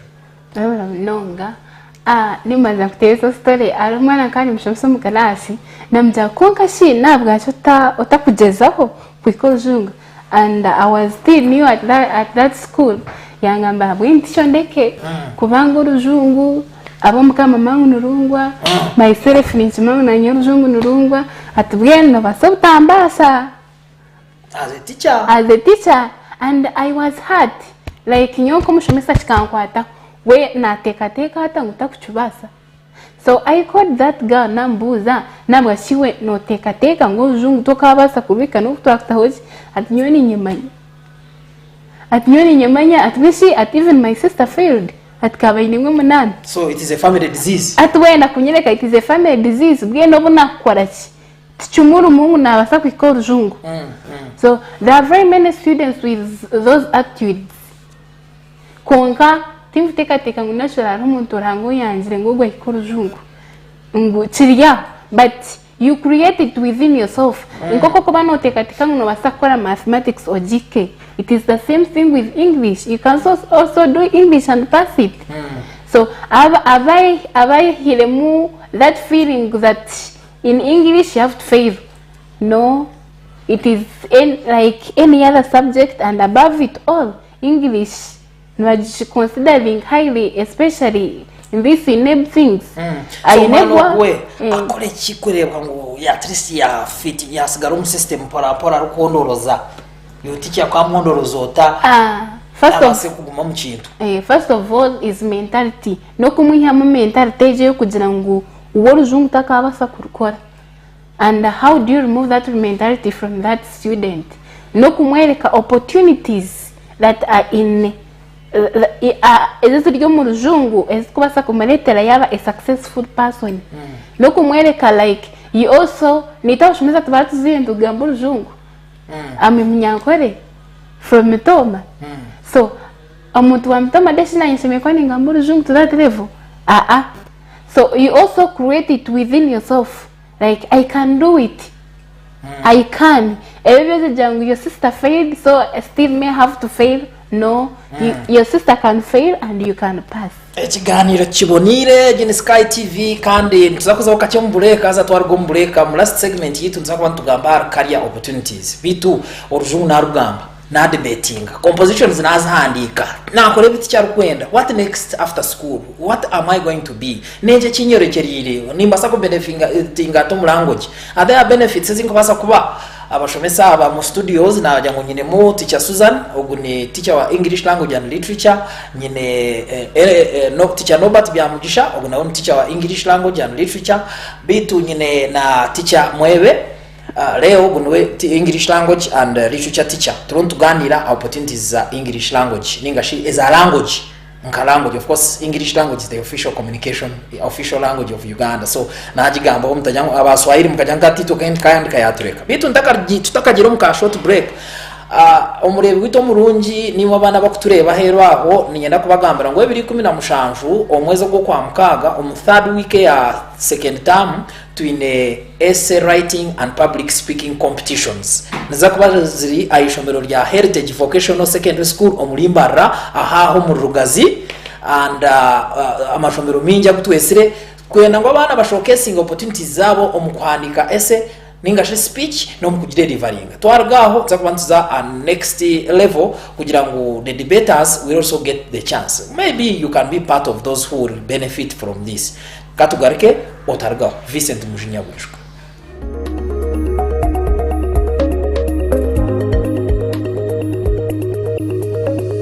Sky TV irakari abantu.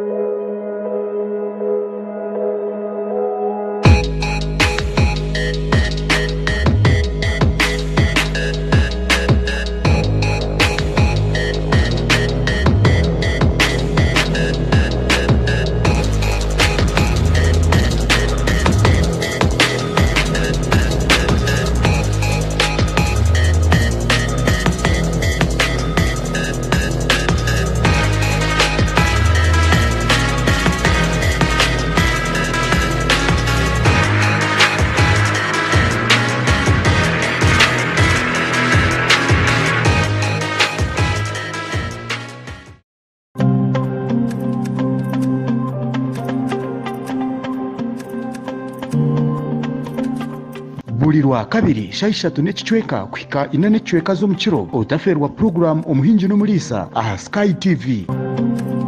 Kwega abahingi okega abakugu nangwa tukakopa nari abo bantu ababasize kuraba omu business age bari kutwegesa kimwe 2 okutwa kubasa kutunga entasya ombyo buhingi no bulisa obwe turi kurabera omu mataka gitu make rero tyo tukabasa kutunga entasya nyamurungi obwe program age neza kubone kukiboho nyowe kanwa kagamba Edmond principal farmer omuhingi atarukwata mu itaka.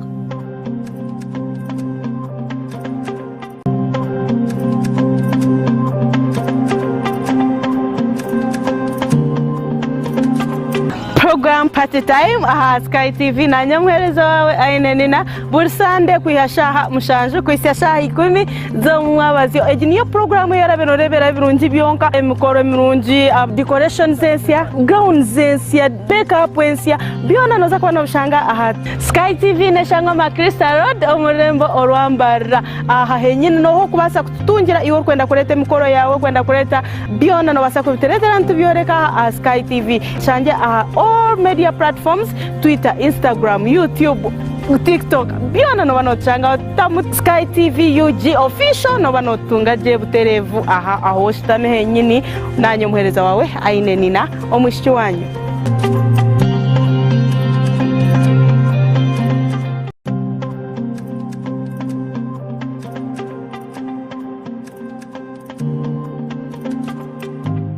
otaferwa programu y'omukozi buli lwakana shaisha tunechweka kuhika inane chweka z'omukiro nanye omuhereza wawe agaba $10 abakozi abari gukora emirimo yabo emirimo y'umukono ntija kuba ntubakuretera aha Sky TV obase kubegeraho iwe omunyeto ryokwe toine murumo ninga shitori gukora no basa kwegera abakozi aba obase kugira ekiwayitandikiraho na nitwe aha Sky TV irakarya abantu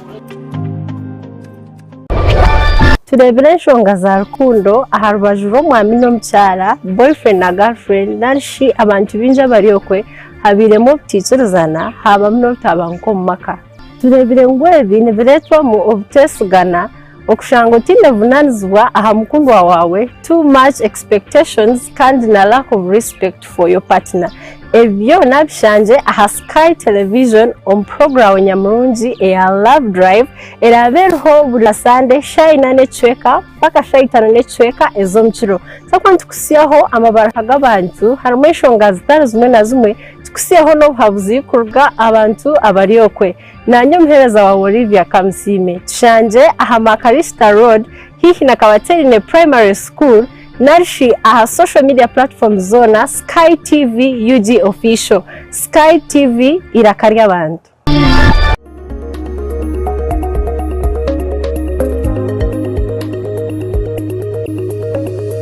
Sky TV irakarya abantu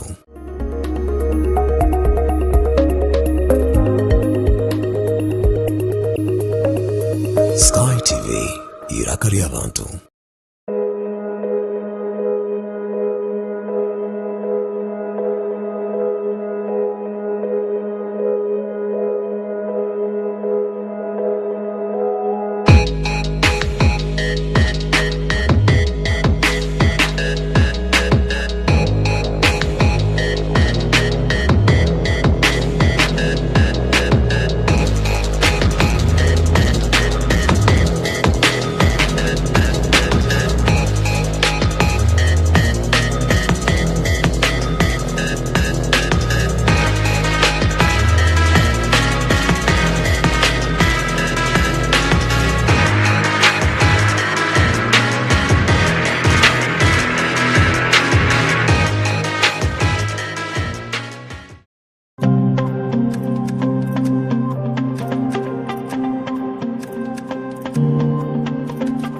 buli lwakabiri shaishatu n'ekichweka kuhika ina n'ecweka z'omukiro otaferwa program omuhingi n'omulisa aha Sky TV kwega abahingi okega abakugu nangwa tukakopa nari abo bantu ababasize kuraba omu business age bari kutwegesa kimwe bibiri bishatu okutwakubasa kutunga entasya omu byobuhingi n'obulisa obwe turi kurabira omu mataka gitu make rero tyo tukabasa kutunga entasya nyamurungi obwe program age neza kubone kukiboho nyowe kanwa kagamba Edmond principal farmer omuhingi atarukwata mu itaka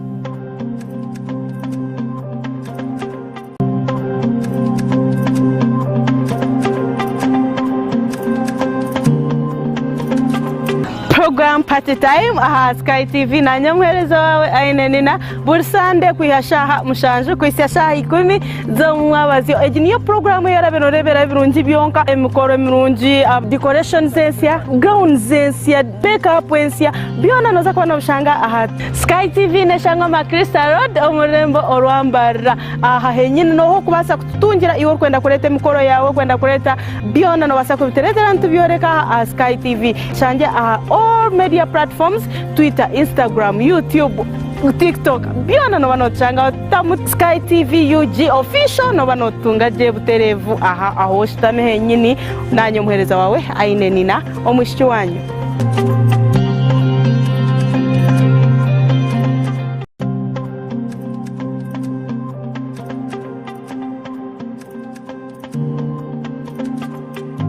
otaferwa program y'omukozi buli lwakana shaishatu n'ecweka kuhika ina n'ecweka z'omukiro nanye omuhereza wawe agaba $10 abakozi abari gukora emirimo yabo emirimo y'umukono ntija kuba ntubakuretera aha Sky TV obase kubegeraho iwe omunyeto ryokwe toine murumo ninga shitori gukora no basa kwegera abakozi aba obase kugira ekiwayitandikiraho na nitwe aha Sky TV irakarya abantu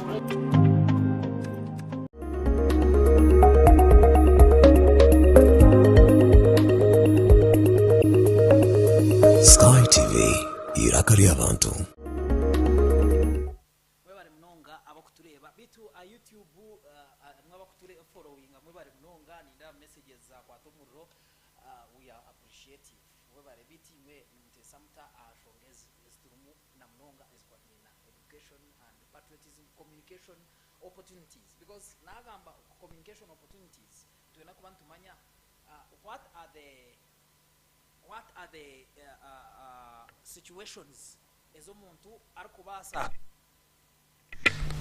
what are the situations ezomuntu arikubasa kurabamu akabasa kuba professional as far as language is concerned kandi nico tuganira topic eji kugira ngo iwa kutureba obase kwihamu ugire cyuyihamu na mnonga abana bishomero mbase kugira yimwe atandikira aza mu babantu bo mugasho muri nyencyakare nabwecyo yongera kutugoberera ninga tufollowinga all social media handles zito aba face YouTube mwena nimbareba now nyenda ngutuzemu ko kuna nabagambire this is our last segment ntusaganira hari career opportunities eziryo mu language niyo national language nkadi concentrating aho nyenche kandi niza kubaki atko kunabe ko abazira bamwe na mnonga baryokwe umwana ko kugenda yashoma aza yamara kweza ekibuzo kiba kwamba mbuza ukashomaki mwene shomu rumogo gukora n'umurumoki so omuntu washoma language nobo yerekerire gukora ki kandi nkiyamba kita ihanga nyenda kutandukana Madam Susan nyiwe tindi mushomesa wa English nka Susan konkani nyenda kushoma urungu mushino nimperankai abahurikiriza ninga shaba kutureba nibenda bamanye opportunities ezo muntu ayorekerire ninga shomwana ogwa kureba eki yakubasa kuba yamara kushoma urungu ninga yamara kushoma any language bebale mnonga languages nizituyamba bintu byingi for example ntushira ko batwina mabaga parties most of the parties njagwa twinova MCs and no mango ba MCs no bamba gamba bakosa language and do you know that MCs are earning a lot of money koko kubona sente tuzukuyama ko muntu and most of the times oshanga ba MCs ma M1 50 one day yako M1 50 how many of the people who work bakorana 1.5 oshanga muntu nakora sente omwizobe rumwe ezota ezumu some other people that cannot earn that money even a year just because omuntu yagenda yagamba abageni twabakira mwize mustamaha izoba ryaho bamhasente who doesn't want that money? We all need that money. So omuntu arukosa language yeye takabura kutura nko mutu you cannot fail to live your own living. Then still language niyamba abantu kubaho arabo kushanga. For example, my father is a teacher na one teacher wa language kakoba hakantu kuona nkahantu habonka kantu kuona around the village where the society where it is oria no mushomesa worujungu mumwete osanga no bakwena ngubahe that opportunity of speaking to people and it serves people nichukuyama kiyo muntu kumanywa and omukumanywa yonko muntu hine byo kwihamu still language ne kuyambia nko muntu kwejuna to express your feelings iyo muntu ekikuba kikurumu ko muntu yonko muntu are you ready to give out what is disturbing your heart or what is torturing you inside koko bano manya kugamba wagambira abantu that this and this is disturbing me because of then abantu baraka kuchenga bakumanya who you are wabara mnonga bitu munchirize bazesho ho abakura abanyango ogunwa meta math world akankwasa najang communication is in class is mostly hindered by how they are handled at class levels na manyisa bana it affects communication because others aren't presenting. Why should I think I thank you for that program webale akankwasa echasimire udita gunayibaza Susan for the show webale mnonga nuwabine Robert, thank you for the program. Teacher Robert is streaming live here in Alliance Town eri muri Kakobo Mulimbara webale teacher okay webale teacher Nobati ni P trainer fantastic and best. Please like back good enough I've recognized you. Thank you since you're watching. Continue watching. Then fantastic. So nami abantu bingi Karo watching live from Mukono where bari mnonga. Then Maswar tuned here in Mbarara uguni yes. Ko bro wenje tokopa akamumpa amuri. Hey, thank you so much. The messages are quite many, but I'm glad that you people are watching and continue sending your messages. It is fire. So Toronto gamba ahari career opportunities in language najishoma oba Kiswahili oba Runyankore oba ki nembasa ko baki omwami nobati tugambire nyondi aha ndiyo mwana wishomero ndiyo musiniya yakashatu nishoma language ndiyo nishoma English nka any other language. When ati nshomenda bo system kabandi, what should I expect omurango je nimbasa ko baki?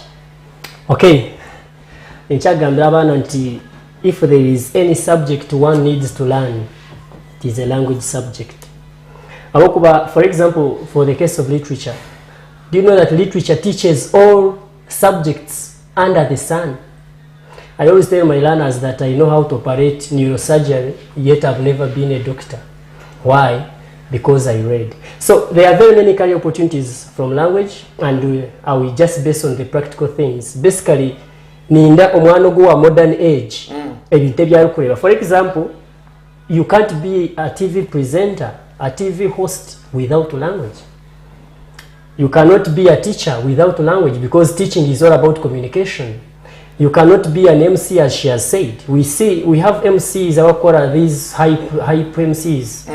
You cannot be an MC without language. You cannot be a comedian. You cannot be a movie actor and actress. You cannot be an interpreter. You cannot be a life coach like these people. Professor Patrick Lumumba from Kenya is a very well-known worldwide professor of law, and he is known because of communication.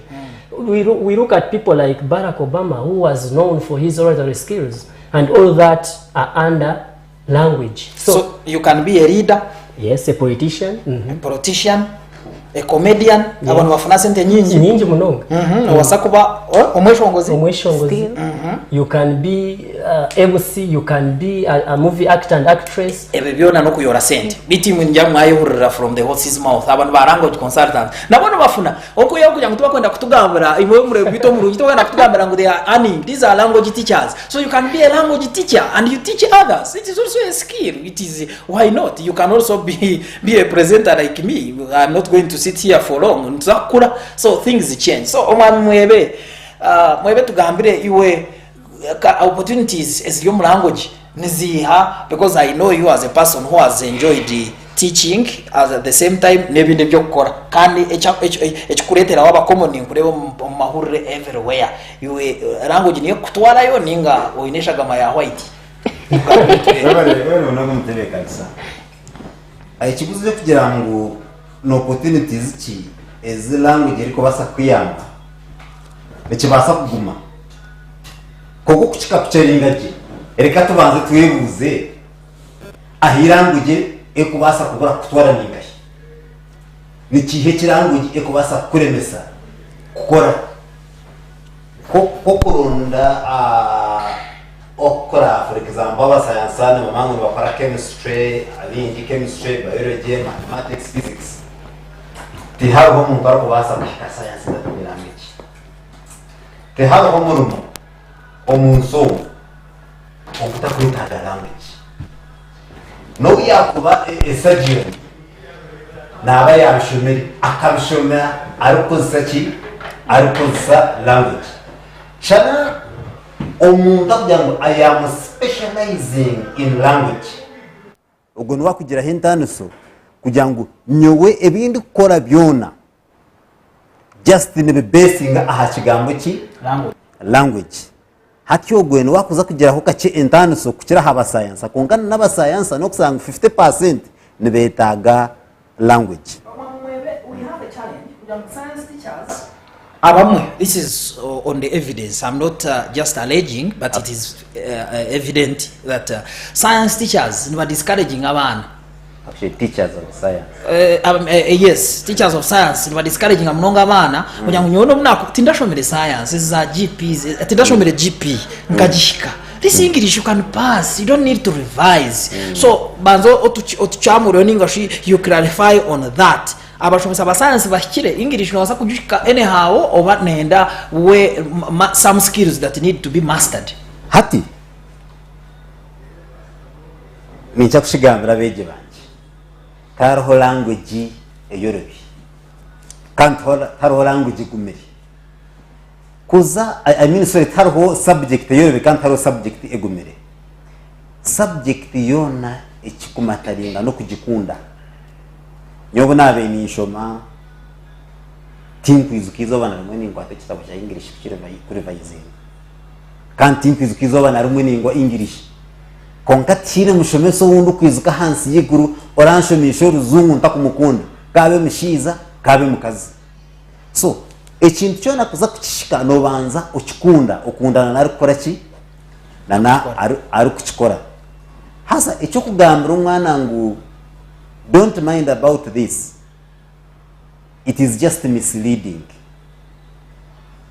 Echamani nobuza kuba sciences zo kureba umwana watafunde skill yazo kandi ukazikunda just irimo kusanga umuntu ruri mu n'ikintu nakejema bwijema nakejema bijema takuza kucishikizo banaru so nintekateka ngo omuntu a technocrat na amataringa munongo mukore kintu ningo mukugambira kintu hati umushomesa wa science yayemera kugira ati language no basa kuzishika niyo nanye nimbasa kugira ati by the way science zikwetaga reasoning it is just kuramwa muntu kumangwa chimidizi principle nekinga chikwato muto kishika hari ankachito ahachipapura tunashika konka wa science nayo taza oyino kuteka munonga tokizakyano chikorotyo so omukushika kona omubeji bona baramu batureba echo kubanza banzo kunde ari kuchikwegesa cyo cyonga uchikunde then okunde na naho uri kuchikora hati noram umuyuganda tuna amashomero gebikanka bishatu haza abana biyengire bafori ngo mu mashomero ago mukuru wihangara kweta agabantu abagufu haza binja abantu abagufu abeja bitwine umashomerago tubakunda hibari umwana narga umu P7 na first grade akozireje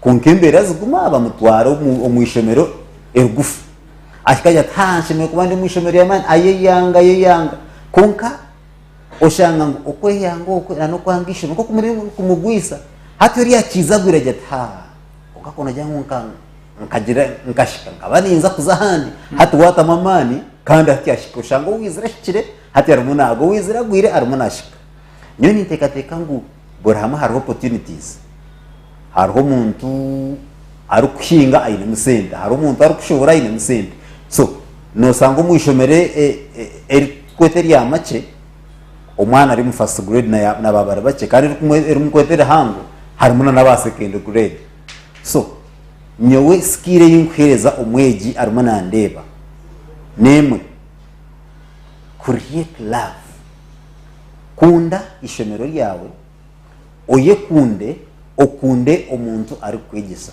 webale mnonga abakire kagera nkatutwara turonto concluding ko ngataka kugurungire nenda ngarcyo wa Susan banzo tuherezeho ways in which your schools are promoting the communication or ways in which language can be perfect kugira ngo umwana abe perfect apart from what we know as debates imwe numurabiro mu gundi ki omu ways ki ku promotinga ningash ku making a language skills practical or just in a few minutes then tuendele program webale mnonga good chance currently we have new curriculum yoeka chitumara because you put the students in the group first of all they have to listen, they have to speak, write and read. And that's all about communication. So new curriculum bitukodire. For example, I told you after the students looking into the idea topic you have ahead at the end of it nibateka kuija presenting because buru student mu class nateka kumanya area group ya gambarichi ejeji ya gambarichi so through that presentation arukugamba nakwega how to speak, then we have people in the audience who will learn to listen. So students are challenged to participate. Yes. Webale mnonga nobody tugambire imwe at heritage nimkoza activities chi ninga shi in other schools. I know language teachers na watari mwishomero, but just because of your goodness, so tugambire in schools where you teach ninga shawo kushomesa as language teachers imwe nimutaho skills chikwe ku making sure kugira ngo abana aba baba perfect. Yeah, one of them nkoko ya jigamba ne a new curriculum classroom participation of the learners in communication, listening and responding to the communication given. Then HND, of course, there are traditional means like debating clubs. Then we have also brought in these new things, MDD and drama. Some schools have started doing what we call talk shows. Like they create, someone becomes a presenter among the students and then others are talking on a topic. So those are some of the practical skills we are trying to do. Then there are other schools that allow music, dance and drama where you see these people are singing. Singing is also communicating. Then poetry. Yes, there is poetry recitations, then there is speech competitions and many other things that other schools are doing. Thank you so much. So umuri wito mulungi twagenda turonthendera konkataka henire ninyenda ngo omudakikemwe aba kuraba bunata isabo nubo turonda Sky TV etebekanise essay writing and public speaking competition a heritage vocational secondary school umulimbara ebiri 17 aziwa kutureba. You are invited. If your school has not yet been invited, please officially I'm inviting you because I'll be there and the activity will be live. So ninyenda ngo mutugambire activity nkejo ne yambe to mwana alikoza kuba na participating just in 1 minute as we move on, as we conclude, and you also invite your students to officially rekatandike na Susan as we conclude activity ejo itubekanise a heritage ni mangu your students will come, but nyenda ngo otupainting the picture yayo because abakusinga nasa kugira ngo we are just making money. No, this is a corporate social responsibility ningashi okugaruza abantu abatukoramo amahurire as a media station, as a TV. So in 1 minute nino ngambire tugambire abakutureba bagambire how is such activity important, essay writing and public speaking competition. Bebale mnonga, firstly to the students. First of all, I know most of the teachers, they will bring the students, they expect a lot from them. There are some people who will stay there. They will feel that I wish I was the one. I wish I was the one going with a teacher. Then still nagaka aitamuchechi njoku jirangu. What should I do to be the one? If I've taken a girl, for example, if she has gone to this year, what of next year? What can I do? I also go next year. Then still after reaching at the station, of course you cannot all be perfect, like you cannot all be number one. Someone will speak and feel ningama kongoya na gamba. She has done it or he has done it. Challenge. That challenge comes back to a person. Then omanyombu, I need to do this and this to be like her or to be like him. Thank you so much. And your parting shot as we conclude, going as I go to the other people. Still, thank you very much for hosting us. Then what I can say, especially to the parents, I request the parents always give chances to their children, especially at home, because this thing of confidence starts from home. Most of the parents, they don't give platforms to abana babo. Tubakaba platform omuka zokugamba namangu tata ya yizire nyoni ntashigamba niza kweshereka niza kuryama konka. How do you communicate to your parents? This thing also comes in. Omwana kwagamba nomuzino muka nuko kwisa kagamba nomushomeso muka, because these people are of the same age. Like if I respect my father, then I have to respect my teacher at school. Okay, thank you so much. Thank you so much. Nobody. Yes, such competitions nziyamba omwana one, they give them exposure. One, they will be more than 5 schools, 10 schools, 20 schools. So when a child comes and participates, that child has been given exposure. People will she will even feel confident.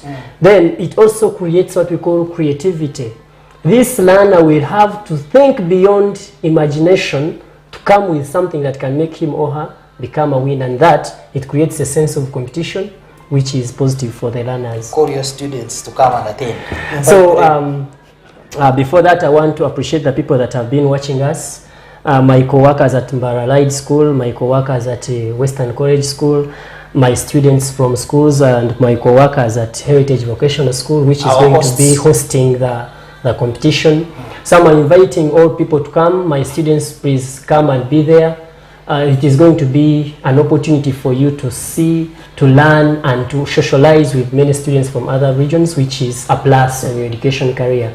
Then lastly, I want to appreciate the people that have been watching from far. There is Dr. Justus from Kambizi in Isinjiro. He was online, he has sent me a message. Oh, Isinjiro people, we love you so much. There is Ronita, she was in Ibanda, she sent me a message, she was on. There is Teacher Amos, he was on, he's in Ruborogota in Isinjiro. And very many other people that I can't mention because of time. Thank you very much for hosting us. Thank you, Leo. To Gabriel, just as a senior teacher, I think you are kind of a senior from these one gentleman and one lady. Yeah. So to Gabriel, advantage in 1 minute as we conclude, advantage ya competitions in Kezo, and you say you give you a parting shot. Thank you very much. Mtebe can say very mnonga. Competitions in Kezo niziyamba munonga omwana ku sharpening ogongo. Living in world is all about being active. So nichiyamba umwana obwongo bwo kwiguka akatekateka munonga nomanya waba nomanyangu noiza gamba na nabantu binje munonga kandi ukari okuza kureba abantu binje munonga kandi ukuza no kubuzi gwe bubuzo ebyo tari kumanya tikiri ngo kwaje ndimiza gukora testine mangu hati tushomere iki kambe nico nashomo tokumayesha barakubuza. So oyino kugenda oyesotingira ubwongo bwawe haza ububwongo ko kwega kubushapeninga kikuyamba munonga no mbintu bingi omunsomo. So ezo shows niziyamba munonga abana kuba active na no gukorana no bunywani na no kumanywa kandi kibayamba no mukika other subjects and confidence. Wewe mnonga sibura bakutureba tugende ni sibura ni nyabaza munonga abantu abandi abanafuna messages nyingi munonga think uzagamba mazina abuko ba abantu amukogamba kikaheruka nyoko tanga makotagamba mukibo kikubakoraje konka buzuma abana basindika messages ni bingi munonga zinareba hakwanje mwebare munonga kutureba ninjaba mahagire Sky TV ahabuko ba EGTV kintu kiri mane yakora norengo ni kiyamba umuntu we owahanze munonga na munonga beji abagana bagira MPM mitoje jigumiza ekibira na munonga program ya education age program ine yamba munonga beji nore amashomero mingi abana bitu basisikire ahabu kugira ngo tubakufuna guidance ko kufuna umuntu nkogo wa Sky TV akabashika akabaho habuzi ningira ngo kine kintu kirungi munonga ko atunere ko mucumburo n'abaziriti binegwire babana omwana yabatine program nk'egine biza kuzaha aha TV zindi zukuboreke bikashikire konka Sky TV cheko zire chango munonga tukihagire bantu mwe tugiho bahagize bwingi kandi nanye niyengera gisima munonga nabari yuko mukihagire mwe bari munonga ntakagirambe aha niyenda kugaruka kwizya ngo 2015 kwa mukaga nza kuba turi ya Heritage Vocational Secondary School tukwine competition za essay writing and public speaking competitions iwe oryo mushomesa ore head teacher leta bana bo participating om studios nabani mariza nabanyine mu Madam Susan Matungo ngo ni teacher wa English language and literature nabanyine Nobert bya Mugisha ngo nawe ni teacher wa English language and Mwebeleo ngo nawe ni English language and literature teacher bitu mwe bari mnonga kandi nogundo murundi gwa Saturday erikwija mutarga Sky TV education and patriotism we bari mnonga Vicent Mujinya Bwijuka bye.